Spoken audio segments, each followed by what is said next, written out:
चलिए शुरुआत करते हैं आज की न्यूज़पेपर की। हम पहली न्यूज़ देखने वाले हैं सुप्रीम कोर्ट से।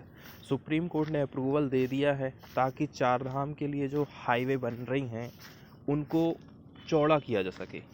इनमें से चार धाम हाईवे हैं, उनमें से 3 हाईवे को अप्रूवल मिल गया है सुप्रीम कोर्ट की तरफ से।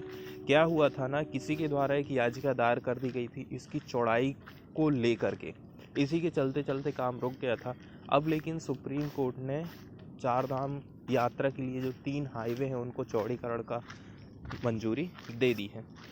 सरकार का कहना है हम चौड़ा इसलिए कर रहे हैं ताकि सैनिकों की जो आवाजाही है ना वो अच्छी तरह से हो सके, क्योंकि एक प्रकार से देखा जाए धार्मिक रूप से तो इम्पोर्टेंस है ही इन रास्तों का। इसके अलावा हम चाइना तक कैसे करके आसानी से हमारे सैनिक आ जा सकते हैं, इसके लिए भी हम इनको चौड़ा करना चाहते हैं, ऐसा सरकार का कहना है। मतलब स्ट्रेटजिक रूप से ये रास्ते इम्पोर्टेंट हैं। सुप्रीम कोर्ट ने ट्यूसडे के दिन अपहेल्ड किया है, मतलब जारी रखा है the government's mandate to broaden 3 Himalayan highway. 3 Himalayan highway को जो चौड़ा करने के लिए सरकार चाह रही है, उस आदेश को सरकार ने सुप्रीम कोर्ट ने जारी रखा है। Considered crucial by the Ministry of Defense for quick troop build-up along the India-China border। सरकार की तरफ से ऐसा किया गया है कि ये जो कदम है बहुत क्रूशियल है, काफ़ी इम्पोर्टेंस है, क्योंकि हमारे ट्रूप जो है क्विकली मूव कर सकेंगे, ठीक है, इंडो चाइना बॉर्डर की तरफ में। इनके नाम आप देख लीजिए, वो 3 नेशनल हाईवे कौन कौन से हैं। ऋषिकेश से लेकर के मना, ऋषिकेश से लेकर के गंगोत्री और टनकपुर से लेकर के Pithoragarh. Act as feeder road to the northern border with China. ये हमारा नॉर्थ वाला जो हिस्सा है उस तरफ फीडर रोड का काम करते हैं चाइना के साथ में। मतलब यहाँ से आप चाइना की बॉर्डर देख सकते हैं। They are part of the Char Dham highway project, और ये जो रास्ते हैं वो चार धाम हाईवे प्रोजेक्ट का भी एक हिस्सा है। The highway will be developed in accordance with the double lane with powered shoulder, मतलब DLPS सिस्टम। देखिए डबल लेन तो रहेगी, इसके अलावा भी कुछ कुछ हिस्सा दोनों तरफ छोड़ दिया जाता है, ठीक है, ताकि साइकिलिंग वगैरह हो सके। इसके अलावा पैदल चलने वाले भी आ जाते हैं उसके अंतर्गत, तो उनके लिए ये थोड़ा सा हिस्सा छोड़ दिया जाता है। मतलब उसी का एक पार्ट रहता है, लेकिन थोड़ा सा और चौड़ा रहता है वो। जैसे कि इसको यदि हम इमेज में देखें, ये इमेज जो देख रहे हैं आप, यहाँ पर आपको सारी चीज़ें क्लियर हो जाएंगी, ठीक है। ये कार चल रही है और हल्की सी ये पट्टी छोड़ी गई है। ये जो पट्टी है ये बफर रहता है, मतलब ऑप्शनल रहता है ये। इसकी यहाँ पर चौड़ाई बताई जा रही है 0.5 मीटर से 1.2 मीटर। ये बफर हो गया, बफर वाला एरिया। और होता है एक पेव्ड शोल्डर जो कि 1.2 मीटर रहता है मिनिमम, और इससे ज़्यादा भी हो सकता है। यहाँ पर एक व्यक्ति है वो साइकिलिंग करते हुए नज़र आ रहा है। एक एप्लीकेशन है जो सुप्रीम कोर्ट में दायर किया गया था। The verdict is based on an application. उसी एप्लीकेशन पर आधारित ये निर्णय सुप्रीम कोर्ट के द्वारा लिया गया था। इसको फाइल किया गया था MOD के द्वारा, ठीक, मिनिस्ट्री ऑफ डिफेंस के द्वारा, ताकि वो मॉडिफाई कर सके कोर्ट के 8 सितंबर 2020 के ऑर्डर को, जो कि दिशा निर्देश जारी करता है कि mountain road for the Char Dham project should be 5.5 metre, ठीक है।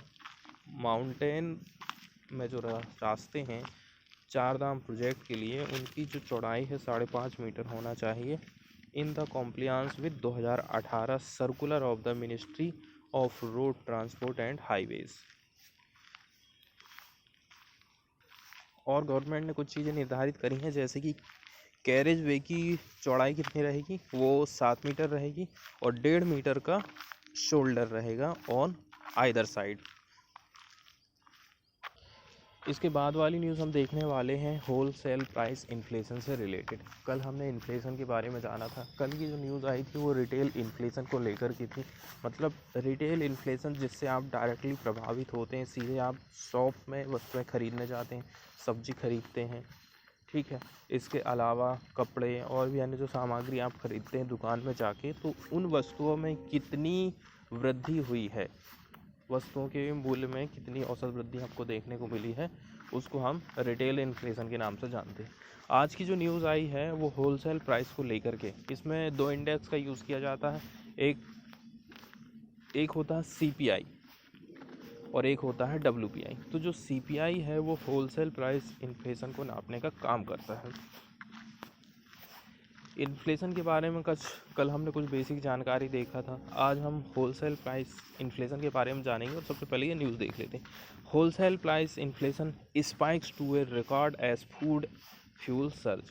तो होलसेल, कल हमने देखा था कि रिटेल वाली जो वस्तुएं हैं उनके दाम में तो वृद्धि देखने को मिली ही थी, इसके साथ साथ में आज न्यूज़ आ गई है कि होलसेल प्राइस भी हमको बढ़ा हुआ दिख रहा है। दो चीज़ों में ये बढ़त देखने को मिली है, फूड और फ्यूल के दामों में बढ़ोतरी। प्राइमरी फूड इन्फ्लेशन हिट्स ए 13 मंथ हाई। पिछले 13 महीने का रिकॉर्ड देखोगे तो वो हाई रही है। कौन सी इन्फ्लेशन? खाद्य पदार्थों की कीमतों में वृद्धि। अब देख लेते हैं न्यूज़ को डिटेल में। ये जो ग्राफ आप देख रहे हैं ना, 0 फिर माइनस में 5 फिर 0 फिर 15, यहाँ पर ग्राफ बताया गया है। फिर जनवरी 2017 का क्या रहा है, जनवरी 2019 में कैसा ग्राफ चला, और 2021 जनवरी 2021 का ग्राफ यहाँ पर बताया गया है।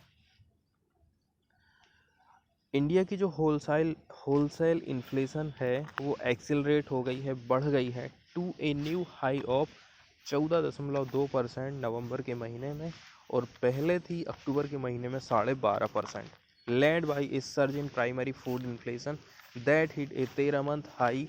पिछले 13 महीनों का रिकॉर्ड देखोगे तो उनमें ये हाई देखने को मिलेगा। And a continued uptick in mineral, fuel, power as well as oil and gas prices. कौन कौन सी चीज़ें हमें बढ़ोतरी देखने को मिली है? मिनरल में, फ्यूल एंड पावर में, इसके अलावा ऑयल और गैस के प्राइस में बढ़ोतरी देखने को मिली है। इकोनॉमिस्ट लोगों का कहना है कि नवंबर का जो record wholesale price inflation number है, the 8th month in a row that India see double digit inflation हमको देखने को मिला है। पिछले 8 महीने का रिकॉर्ड यदि आप देख लोगे, ये निगेटिव सरप्राइज हमको देखने को मिल रही। Expectation that the tax cuts on fuel announced last month by the union government could provide some relief to producer grappling with high commodity and freight costs were largely believed। ऐसा लग रहा था कि सरकार ने जो अभी टैक्स में कटौती की थी, ठीक है, फ्यूल के प्राइसेस में, शायद उससे कुछ राहत मिल पाए, लेकिन ऐसा ज़्यादा कुछ देखने को नहीं मिलता। Fuel and power inflation in fact surge to a record level of almost 40% in November. तो फ्यूल, ईंधन और बिजली से रिलेटेड जो इन्फ्लेशन रही है, महंगाई रही है, वो बढ़ी है almost 40% in November, rising sharply over 2 months from revise level 29.5% सितंबर के महीने का था। इसके अलावा न केवल फ्यूल में बल्कि अदर कैटेगरी में भी हमको बढ़त देखने को मिली है। Manufactured product record a marginal reduction in month on month.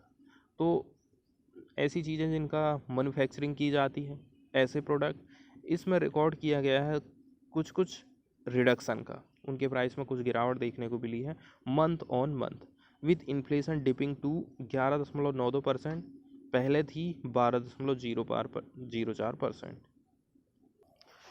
इसके बाद वाली न्यूज़ हम देखने वाले हैं वो है SIT से रिलेटेड। SIT का फुल फॉर्म होता है स्पेशल इन्वेस्टिगेशन टीम, और न्यूज़ क्या आई है, लखीमपुर किलिंग की जांच पड़ताल कर रही है SIT। तो SIT का कहना है उसमें जो किलिंग्स हुई थी किसानों की, वो पहले से ही प्लानिंग की गई थी। अब हम देख लेते हैं SIT के बारे में। इसको नॉर्मली सुप्रीम कोर्ट गठन करता है। इसमें ऐसे न्यायाधीश जो कि रिटायर हो चुके हैं और इसके अलावा कुछ स्पेशल नॉलेज रखने वाले व्यक्ति रहते हैं। इसे ऐसी विशेष जांच एजेंसी हम कह सकते हैं जो किसी भी प्रकार के दबाव में नहीं रहती है, मतलब फ्री होके काम करती है, और हाई प्रोफाइल मामलों में, जैसे कि अभी हुआ था, नेता का एक लड़का था, बीजेपी का ही बेटा था, वो कोई लीडर था, लोगों के खिलाफ जांच करने का काम कर सकते। पिछले कुछ सालों में सुप्रीम कोर्ट ने कई मामलों में एसआईटी का गठन किया है, जैसे कि ये आप पिक्चर देख रहे हैं।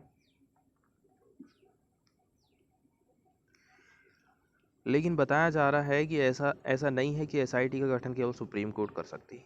सेंट्रल गवर्नमेंट, स्टेट गवर्नमेंट भी इसका गठन कर सकती। कई मामलों में राज्य सरकारों ने भी एसआईटी का गठन करा है। अच्छा, ये काम कैसे करती है? तो सुप्रीम कोर्ट या फिर राज्य सरकार द्वारा बनाए गए एक ग्रुप बनाया जाता है जो कि जांच करता है।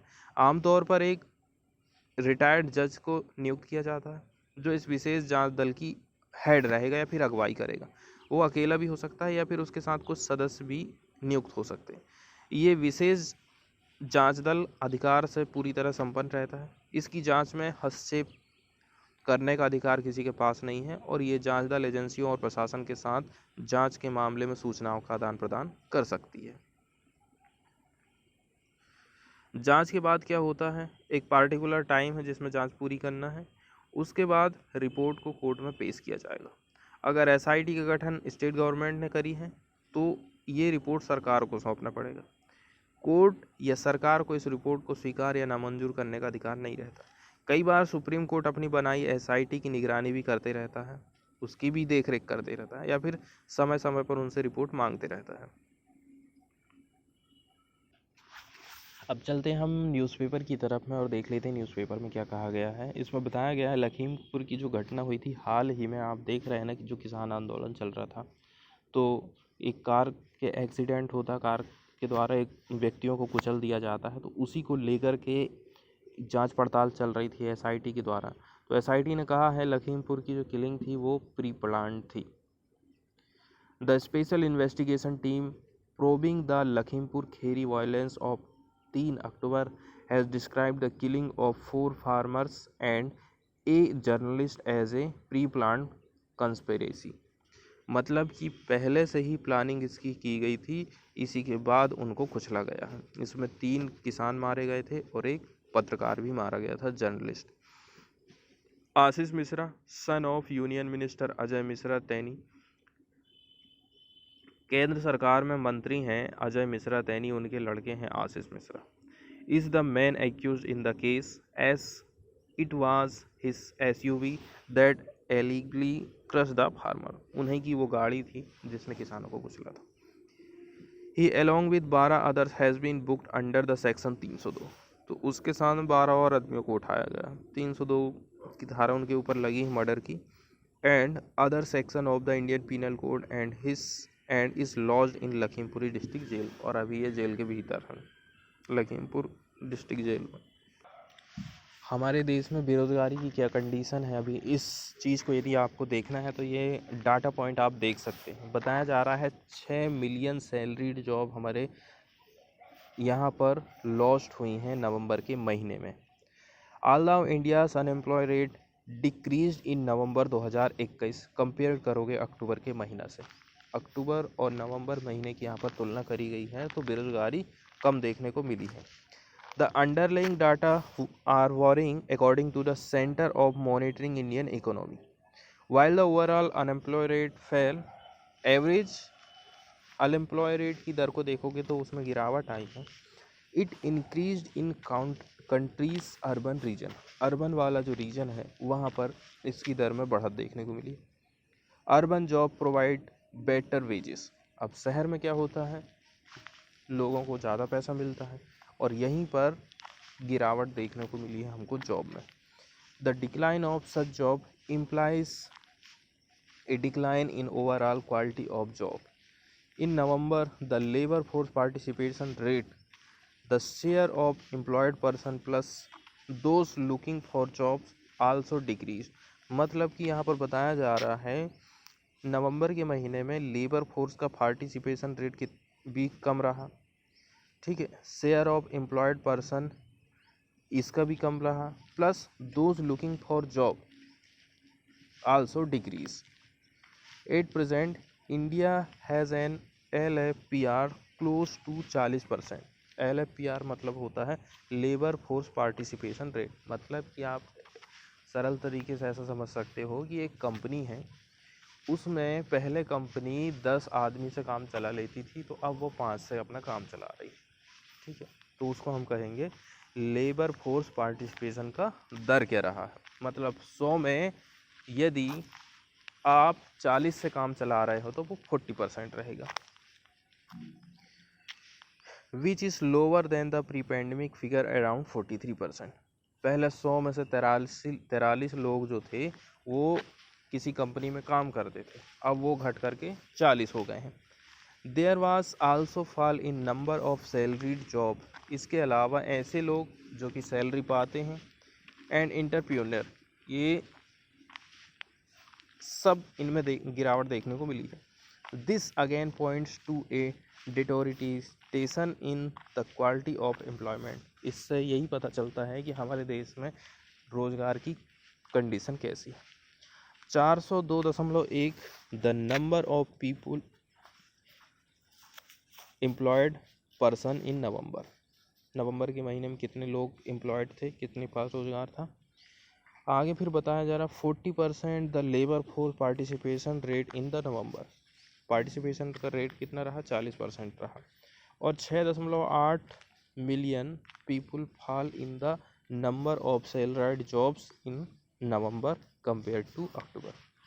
ऐसे लोग जिनको सैलरी मिलती थी, और कुछ ऐसे भी लोग रहते हैं जो कि डेली के हिसाब से काम करते हैं, आज इतना रुपया मिल गया, अगले दिन डेली वेजेस पर काम करते हैं, उनकी बात यहाँ पर नहीं की गई। ऐसे लोगों की बात करी गई है जिनको सैलरी मिलती है। तो उसी में भी गिरावट यहाँ देखने को मिली है, यही बात यहाँ पर बताई गई है। ये जो ग्राफ है ना, इसमें रूरल, अर्बन और टोटल आप कह सकते हैं, जिसको एवरेज भी बोल सकते हैं आप। The labour force participation rate also decrease, तो ये जो ग्राफ है उसी को बता रहा है, LFPR को। It fail 40% in November from 40.4% in October. This is the second consecutive month of a fall in the LFPR after a consistent rise was recorded since जुलाई 2021। इस टाइप का रिकॉर्ड जुलाई 2021 में हमको देखने को मिला था। The LFPR in both rural and urban area decline in November. इसके बाद वाला जो ग्राफ आप देख रहे हैं, टाइप ऑफ जॉब्स, मतलब कि अलग अलग लोग अलग अलग टाइप का काम कर रहे हैं। जैसे कि ऐसे लोग हैं जो कि दिहाड़ी पर काम करते हैं, दूसरे फार्मर्स हैं, किसानी में भी कोई व्यक्ति किसी के यहाँ काम करने, मजदूरी करना चाहता है। इसके अलावा ऐसे लोग जो कि सैलरी पाते हैं, और बिजनेसेस की बात यहाँ पर की गई है कि किस प्रकार से कमी या फिर बढ़ोतरी देखने को मिली है। नवंबर के महीने में सैलरी पाने वाले लोग, ठीक है, में गिरावट देखने को मिली है कितनी, 6.8 मिलियन, इतने लोग कम हुए हैं। और number of entrepreneur decline in 3.5, ऐसे जिनका छोटा मोटा जो काम धाम कर रहे थे, खुद का रोजगार जैसा कर रहे थे, उसमें भी हमको गिरावट देखने को मिली है। However there was an increase of 11.2 million in job average. आप देखोगे, however there was an increase of 11 million in job among daily wage labourers, तो जो रोज़ रोज़ के कमा रहे हैं, खा रहे हैं, ऐसे लोगों में इंक्रीज़ हमको देखने को मिला है, 11.2 लोगों की वृद्धि हुई है। सैलरीड जॉब 77.7 मिलियन व 9.7% lower in November 2021 then they वर इन नवंबर 2019। पिछले साल से तुलना यहाँ पर की जा रही है सैलरीड जॉब से। जब हम इन्फ्लेशन को देख रहे थे तो इन्फ्लेशन वाली न्यूज़ में इकरा का जिक्र किया गया था, ICRA का। तो सबसे पहले हम इकरा के बारे में भी कुछ बेसिक जानकारी देख लेते हैं, रिवीजन हमारा होते रहेगा। इकरा एक प्रकार से क्रेडिट रेटिंग एजेंसी है। और क्रेडिट रेटिंग का मतलब क्या है? Credit rating is an assessment, मतलब कि अनुमान है, of the credit worthiness of A borrower in general term. इसका मतलब ये है, मैं बैंक जा रहा हूँ, मैं एक कंपनी चलाता हूँ, मैं एक कंपनी खोला हूँ और मैं बैंक गया हूँ लोन लेने के लिए, तो बैंक मेरी क्रेडिट रेटिंग को देखेगा कितना नंबर है। यदि मेरी क्रेडिट रेटिंग अधिक है तो उसको लगेगा कि ये लोन को अच्छे से चुका सकता है। मतलब ये व्यक्ति की क्षमता को बताता है कि वो लोन को पटा पाएगा या नहीं पटा पाएगा, उसको ही हम क्रेडिट रेटिंग कहते हैं। A credit rating can be assigned to any entity that seek to borrow money। ठीक है, क्रेडिट रेटिंग को आप असाइन करके देख सकते हो, मतलब कि फिक्स कर दिया जाता है। क्रेडिट रेटिंग को फिक्स कर दिया जाता है to any entity that seeks to borrow money. कोई भी व्यक्ति जो कि मनी को उधार लेना चाहता है, उसको सीधा सीधा क्रेडिट रेटिंग के साथ में संबंध किया जाता है। एन इंडिविजुअल, कॉरपोरेशन, स्टेट और प्रोविंशियल अथॉरिटी और सोवरेन गवर्नमेंट, सबका क्रेडिट रेटिंग देखा जाता है। और क्रेडिट रेटिंग एजेंसी हम किनको कहेंगे? जैसे कि एक credit rating agency CRA shortcut में बोलते हैं, is a company that assign credit ratings. ये जो है अनुमान लगाती है किसी भी कंपनी, किसी भी व्यक्ति की क्रेडिट रेटिंग को। Which rate debtor's ability to pay back डेप्ट by making timely principal and interest payment and likelihood of the default. इसका मतलब है आपने टाइम टू टाइम चुकाए हो या नहीं चुकाए हो, ऐसे बहुत सारे रिकॉर्ड ये कंपनियां देखते रहती हैं। There are 6 credit rating agencies registered under the SEBI. उनका नाम है CRISIL, ICRA, CARE, SMERA, Fitch India and Brickwork rating. इतनी एजेंसी हैं जो हमारे यहाँ पर काम करती हैं। कुछ और जानकारी है, जैसे कि ICRA limited was previously called the investment information and credit rating agency. पहले इसको investment information and credit rating agency के नाम से इसको जाना जाता था। It was founded as an independent and competent investigation information and credit score company by leading banks, financial institution and financial institution in 1991। कब इसका गठन किया गया था, क्यों इसका गठन किया गया था, ये सारी बातें हम पहले देख चुके हैं। अब सन यहाँ पर हमको पता चल गया है। The ICRA consist of a group of companies include its subsidiaries। तो इकरा में इसकी सब्सिडरी भी शामिल है, छोटी मोटी इसकी जो हेल्प करने वाली कंपनी है वो सब शामिल है। It is a limited public company and its share are mentioned on the BSE। इसका शेयर वगैरह कहाँ पर है? BSE में आप देख सकते हो, and the NSE। It is one of the Nations most successful credit rating agency माना जाता है आज के टाइम में, यदि आप देखोगे तो। ठीक है, इट्स रेट्स रुपी डिनोमिनेटेड डेब्ट instrument provided by the commercial bank, financial institution, manufacturing firm, undertaking of government sector and much more. इसके बाद एक न्यूज़ आई है UAPA कानून से रिलेटेड। मूल रूप से यदि आप देखा जाए ना, UAPA को 1967 में लागू किया गया था। इसको 2004 और 2008 में आतंकवाद विरोधी कानून के रूप में फिर इसमें कुछ सुधार किए गए। अगस्त 2019 में हमारी जो पार्लियामेंट है, इसने कुछ आधार पर व्यक्तियों को आतंकवादी के रूप में नामित करने के लिए UAPA संशोधन बिल 2019 को पास किया था। मतलब कि पहले किसी संस्था को आतंकवादी संस्था के रूप में घोषित किया जाता था, लेकिन जब इसमें संशोधन किया गया तो इसमें कहा गया कि केवल शक के आधार पर आप किसी भी व्यक्ति को आतंकवादी घोषित कर सकते हो और उसकी संपत्ति को आप जब्त कर सकते हो। ऐसे कई सारे प्रावधान इसमें किए गए थे। अगस्त 2000, ये तो हम देख चुके हैं। आतंकवाद से संबंधित अपराध से निपटने के लिए ये नॉर्मल जो कानून की प्रोसेस है से अलग है।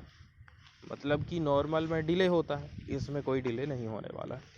इसके नियम नॉर्मल अपराधों के नियमों से भी अलग है, जहां अभियुक्तों के संवैधानिक सुरक्षा उपायों को कम कर दिया जाता है। मतलब कि आपने अपराध किए हो तो संविधान जो आपकी कुछ संरक्षण प्रोवाइड करता है आपको, वो आपको सिक्योरिटी उतनी ज़्यादा नहीं मिलेगी।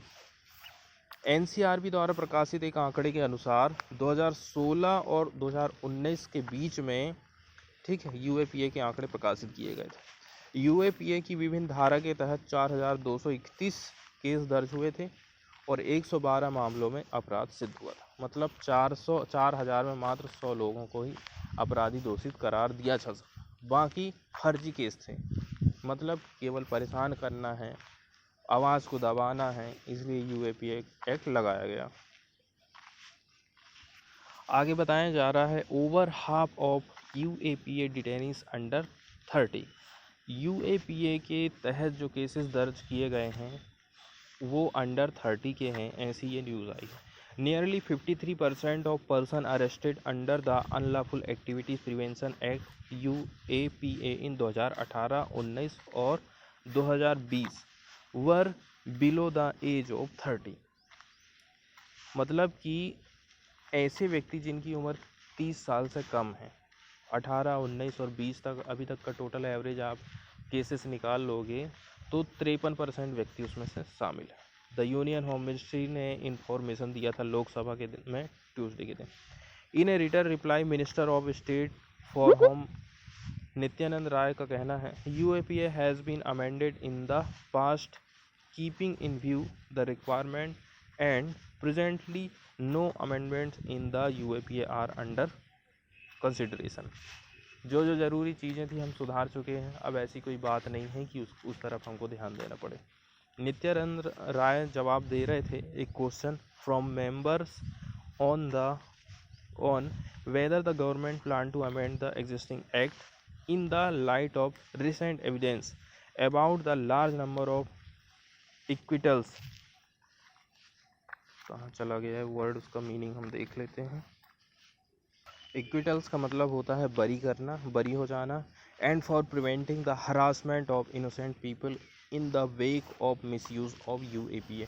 इसका मतलब है ये है कि जो लोग बरी हो जा रहे हैं और जो इनोसेंट पीपल हैं उनको हरासमेंट किया जाता है इस एक्ट के तहत, तो इसमें सरकार कुछ संशोधन करना चाहती है या नहीं करना चाहती। बताया जा रहा है ज़्यादातर जो गिरफ्तारियां हैं वो यूपी में हुई हैं। 2020 के साल में आप देखोगे maximum arrest under UAPA of person below 30 of age was made in UP 205 रहा है। इसके बाद जम्मू और कश्मीर में 166, मणिपुर में 113 और झारखंड में 35 लोगों की गिरफ्तारियां हुई हैं। इसके बाद फॉरेन वाले पेज से यदि हम देखें ना तो एक न्यूज़ आई है नाटो से रिलेटेड है। उत्तरी अटलांटिक संगठन, नॉर्थ अटलांटिक, ठीक है, संधि संगठन के नाम से उसको जाना जाता है। इसका परिचय यदि हम देखें तो उत्तरी अटलांटिक संधि संगठन नाटो की स्थापना 4 अप्रैल 1949 को 12 संस्थापक सदस्यों द्वारा अमेरिका के वाशिंगटन में किया गया था। जब इसकी स्थापना हुई थी तो उस टाइम में 12 मेंबर कंट्रीज़ थी और स्थापना हुई थी अमेरिका के वाशिंगटन में। ये एक इंटर गवर्नमेंटल सैन्य संगठन है। इसका मुख्यालय है बेल्जियम की राजधानी ब्रुसेल्स में। वर्तमान में इसमें 30 कंट्री पार्टिसिपेट करती हैं। नाटो यूरोप और उत्तरी अमेरिका के देशों के मध्य एक सैनिक गठबंधन है। मतलब एक तरफ तो उत्तरी अमेरिका की कंट्रियाँ जाती हैं और दूसरी यूरोप को भी कुछ देश इसमें आते हैं। 2017 और 2020 में मोंटेनेग्रो और उत्तरी मैसेडोनिया को सदस्य देश के रूप में शामिल किया गया था। मतलब मोंटेनेग्रो 2017 में और 2020 में मैसेडोनिया शामिल हुआ था। ये सामूहिक रक्षा के सिद्धांत पर काम करता है। इसका मतलब ये हो गया एक देश पे या फिर अधिक देशों पर आक्रमण सभी सदस्य देशों पर आक्रमण माना जाएगा। यदि हमारे यहाँ इंडिया में हमला हुआ इसका मतलब है कि पूरे 30 देशों पर हमला हुआ। बताया जा रहा है कि ये नाटो के आर्टिकल 5 में बात कही गई है। इस अनुच्छेद को पहली बार संयुक्त राज्य अमेरिका पर हुए आतंकवादी हमला 11 सितंबर 2001 के बाद लागू किया गया था। ये बहुत इंपॉर्टेंट चीज़ है। नाटो में कोई भी निर्णय सभी 30 सदस्यों की सामूहिक इच्छा पर आधार पर ली जाती है। नाटो के सदस्य देशों का कुल सैनिक खर्च विश्व के सैनिक खर्चा का 70% से भी ज़्यादा है, जिसमें अमेरिका अकेले अन्य यूरोपीय देशों की तुलना में ज़्यादा खर्च करता है। उद्देश्य की बात करें तो इसकी स्थापना के समय प्रमुख उद्देश्य पश्चिम यूरोप में जो सोवियत संघ की साम्यवादी विचारधारा थी ना उसको रोकना। मतलब यूरोप में रसिया की जो विचारधारा है वो ना चली जाए। राजनीतिक और सैन्य तरीकों से अपने सदस्य राष्ट्रों फ्री रूप से काम कर सकें, उनकी सेफ्टी की गारंटी इसमें प्रोवाइड की गई थी। इसके अलावा अभी क्या खतरा है, फ्यूचर में क्या खतरा है, इससे निपटने के लिए नवाचार अनुकूलन के साथ साथ उपकरणों के निर्माण को भी प्रोत्साहन देना है। इसके अलावा हमें इकट्ठे रहना है, आपस में सामंजस्य बनाए रखना है। यूरोप में व्यक्तिगत स्वतंत्रता, लोकतंत्र, मानवाधिकार और कानून के शासन के समान मूल्यों के आधार पर स्थायी शांति सुनिश्चित करने से बहुत सारे इसके उद्देश्य बताए गए हैं। न्यूज़ यदि हम देखें तो नाटो के जो चीफ हैं, इन्होंने अपनी आंख गड़ा दी है सेंट्रल बैंक की टॉप जॉब पर। मतलब ऐसा है कि अब लेना ही है। नाटो के सेक्रेटरी जनरल हैं जेंस स्टोल्टेनबर्ग। इनने कहा है कि ट्यूसडे के दिन that he has applied to be the next governor of Norway central bank. Norway का जो केंद्रीय बैंक है उसके ये गवर्नर बनेंगे, इसके लिए मैंने अप्लाइड कर दिया है। In appointment that would last for 6 year if he get the job. यदि मुझे वहाँ जॉब मिल जाती है तो मैं 6 साल तक गवर्नर के रूप में काम करूँगा। The current governor of Norges Bank Oystein Olsen is retiring in early 2022 after holding the position since 1 January 2011 for 2 term. अभी जो वर्तमान में आदमी है वहाँ पर गवर्नर, वो 2022 में रिटायर हो जाएगा। ये 1 जनवरी 2011 से ये 2 बार गवर्नर रह चुका है। Mister Stoltenberg tenure it NATO ends next year. और नाटो से ये रिटायर हो जाएंगे अगले साल। तो सोच रहे हैं क्या करना है खाली। Mister Stoltenberg said he was contacted by the Norway's finance ministry in November and asked if he would consider applying for this position. मतलब नॉर्वे की खुद की जो मिनिस्ट्री है वो खुद संपर्क करी थी मुझसे, बुला रही है कि आप आ सकते हो क्या, अप्लाई करोगे क्या। I have now done that, और मैं ही कर चुका हूँ। This is a job I am very motivated for. ये ऐसी जॉब है जिसके लिए मैं बहुत ज़्यादा मोटिवेटेड हूँ। इसके बाद वाली जो न्यूज़ है वो है सुप्रीम कोर्ट से रिलेटेड है, हमारे मौलिक अधिकारों को लेकर के है। इसका मतलब ये है, देखो सरकार का ये दायित्व है कि वो ऐसे लोग पिछड़ा वर्ग हो गया, जो वर्ग एकदम अवहेलना की दृष्टि से देखा जाता है, गरीब लोग हो गए, इनको खाद्य सुरक्षा की गारंटी प्रोवाइड करें, साफ पीने का पानी अवेलेबल कराएं। ये उनका मौलिक अधिकार है। ऐसी ही स्कीम से वंचित रह जाते हैं सेक्स वर्कर्स।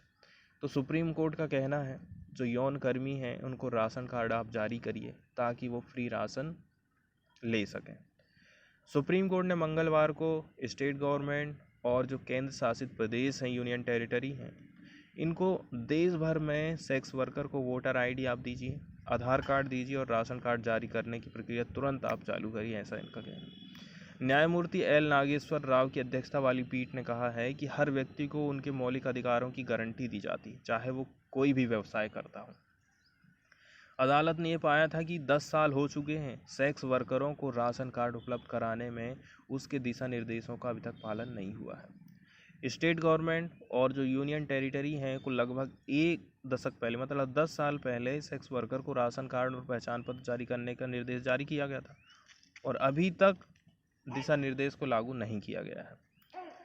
तो अदालत ने निर्देश दिया है कि अधिकारी राष्ट्रीय एड्स नियंत्रण संगठन नैको और राज्य एड्स नियंत्रण समिति से आप सहायता लीजिए, जो बदले में समुदाय आधारित संगठनों को द्वारा उन्हें प्रदान की गई जानकारी का सत्यापन करेंगे और यौन कर्मियों की एक सूची तैयार करेंगे।